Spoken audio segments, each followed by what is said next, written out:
ఇక్కడి ఫాతిమా మాత church priest Thomas Pulickal Devipuram Don Bosco father కళ్యాణులు సభవరం రోమన్ క్యాథలిక్ చర్చిలో పవిత్ర గురువారం రాత్రి పూజలు, యేసును సిలువ వేసే ముందు రోజు తన 12 మంది శిష్యులకు పస్కా విందు ఇచ్చే సన్నివేశాలను, ఏ రోజు రాజు సైన్యానికి ప్రభువును పట్టించి ఇచ్చే ఒక శిష్యుడి కథనాన్ని తెలియజెప్పే ప్రార్థనలు నిర్వహించారు.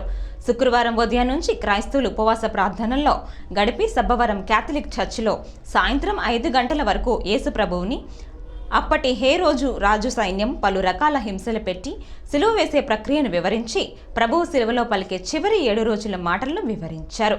చివరికి ప్రభువు సిలువ చేసి సమాధి చేసే వరకు భక్తులు సిలువను ముద్దాడి అశ్రునయనాలతో ఇళ్లకు తిరిగి వెళ్లే వరకు ప్రత్యేక ప్రార్థనలో గడిపారు.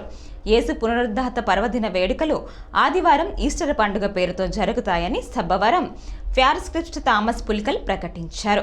ఈ ప్రత్యేక పూజల్లో బ్రిజిటన్ సిస్టర్స్ అలీస్, సిస్టర్ పునీత, విజయప్రియ, ప్యారిష్ కౌన్సిల్ సభ్యులు కూడా ఆడారి నాగరాజు, సుఖరాజు, పాలవెల్లి శరగడం గణేష్, బొబ్బిలి అప్పారావు, ధనుంజయులు పాల్గొన్నారు.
ఆయన తన శిష్యులతో కలిసి అందు ప్రవేశించింది.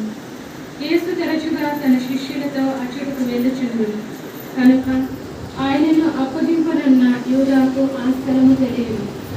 యూదా